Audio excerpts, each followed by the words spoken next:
You did not choose most of the things you bought this year. Someone else chose them for you. Not with a gun to your head, but with a picture on a screen. A coworker's new car in the parking lot. A neighbor's kitchen renovation. A stranger on your feed standing in front of a house you will never afford. Wearing clothes you cannot justify. Living a version of life that was edited, staged, and posted for the specific purpose of making you feel like you are behind. And it worked. You felt behind. And then you spent money to feel less behind. This is social comparison spending, and it is quietly running your bank account. Here is the part nobody tells you. You are not comparing yourself to reality. You are comparing yourself to a highlight reel that was built to be compared to. Every platform you scroll is optimized for one outcome, and that outcome is engagement, not honesty. The version of your coworker's life you see online is not her life. It is the 3 best seconds of her month, filtered, cropped, and posted on a day she felt good enough to share it. You never see the credit card statement behind the car. You never see the argument about the renovation budget. You never see the debt that funded the vacation photos. You are measuring your entire life, warts and all, against everyone else's highlight reel, and then wondering why you feel like you are losing a game that was rigged before you even opened the app. Psychologists have a name for this. It is called social comparison theory, and it is not new. Humans have always measured themselves against the people around them. For most of human history, that comparison group was small. Your village, your extended family, maybe 50 people you actually knew. 50 is a number the brain can handle. 50 is a number where comparison sometimes even helped you, pushing you to work harder, contribute more, keep pace with your actual community. But your comparison group today is not 50 people. It is thousands. It is millions. It is every curated, filtered, algorithm-boosted life on every platform you open before you have even had coffee. Your brain was not built for that math, and it is losing badly, every single day, without you even noticing the fight is happening. Now add money to that equation, because money is the fastest way to signal status, and status is exactly what social comparison is measuring. When you feel behind, you do not usually respond by getting a second job or building a 5-year plan. That takes too long and does not solve the feeling fast enough. Instead, you respond the way your brain is wired to respond to a threat. You look for the quickest possible fix. And the quickest possible fix for feeling behind is buying something that makes you look like you are not behind. A new phone when the old one worked fine. A designer bag charged to a card you are still paying off from last year. A bigger television for a living room nobody photographs but you. None of it closes the actual gap. It just closes the feeling for about 4 hours, right up until the next scroll session reopens it. This is why social comparison spending is so dangerous compared to other kinds of impulse buying.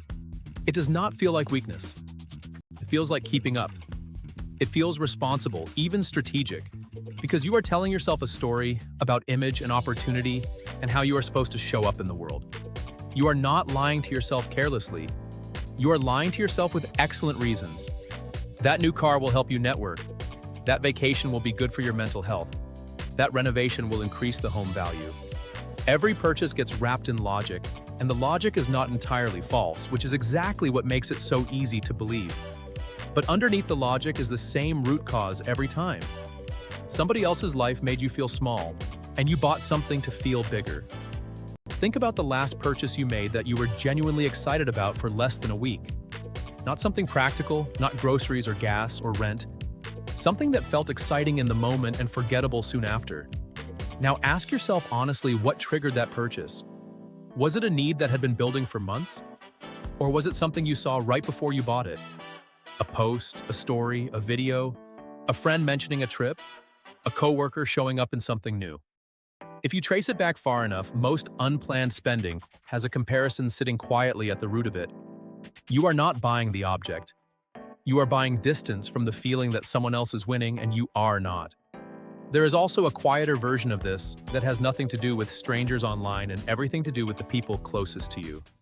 A sibling who bought a bigger house. A friend from college who seems to upgrade their car every 2 years without effort. These comparisons cut deeper than anything a stranger posts because you know these people. You know their context, or you think you do, which makes the comparison feel more valid, more urgent, more personal. You start reasoning that if they can afford it, you should be able to afford it too. without ever actually knowing their income, their debt, or their monthly stress level. Proximity does not equal accurate information. It only equals a stronger emotional reaction. The uncomfortable truth is that you cannot win this particular game because the game has no finish line. Say you get the car. Someone in your feed will get a better one within the month. Say you get the house. Someone will renovate theirs bigger. The comparison target does not stay still long enough for you to ever catch it because it is not actually about the object. It was never about the object. It is about a feeling of enoughness that no purchase can permanently deliver because the feeling was never actually caused by lack of money in the first place. It was caused by exposure to an infinite scroll of curated lives designed specifically to make enoughness feel just out of reach. So what do you actually do with this? The first step is simply naming it in real time. The next time you feel the pull to buy something and you notice that pull arrived right after scrolling, pause and ask the question directly. Am I responding to something I need, or am I responding to something I saw? That one question, asked honestly, catches an enormous percentage of comparison spending before the card ever comes out. It will not feel comfortable at first. The urge will still be there. But naming the urge takes away a huge amount of its power, because comparison spending thrives in the dark, in that quick, unexamined moment between seeing and buying. Bring it into the light and it loses most of its grip. The second step is choosing your comparison group on purpose, instead of letting an algorithm choose it for you. If the accounts you follow are wealthy influencers showcasing a life engineered for envy, you are volunteering for a losing comparison every single day. Curate who shows up in your feed the same way you would curate who you spend time with in person. Follow people who are honest about the real cost of the life they show. Follow creators talking about debt payoff, saving, and building slowly, instead of only the ones showing the finished result with none of the process. Your feed is not neutral. It is a constant, ongoing influence on your spending, whether you acknowledge that or not. The third step is building a version of enough that has nothing to do with anyone else's timeline. Write down, specifically, what your own life needs to feel stable and good, independent of what anyone around you has. Not vague goals, specific numbers and specific milestones that belong entirely to you. When you have a clear, personal definition of enough, someone else's highlight reel stops functioning as a measuring stick, because you are no longer using their life as the ruler for yours.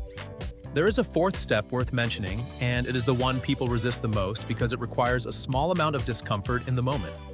When you feel the urge to buy something driven by comparison, wait 24 hours before acting on it. Not as a permanent ban, just a pause.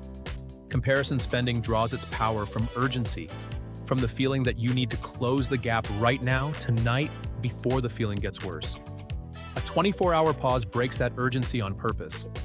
Most of the time, the feeling that felt unbearable at 11 at night looks completely different at 11 the next morning.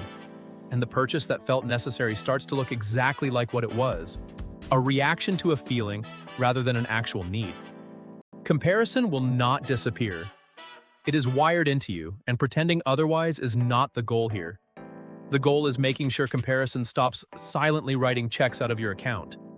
Every dollar spent trying to outrun someone else's highlight reel is a dollar that could have gone toward the actual life you are building, on your own timeline, for your own reasons.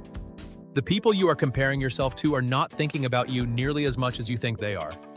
They are too busy comparing themselves to somebody else. There is one more comparison trap that goes even deeper than social media, and it happens inside your own household, inside your own relationship. Every time money becomes a silent competition between two people who are supposed to be on the same team. That is next.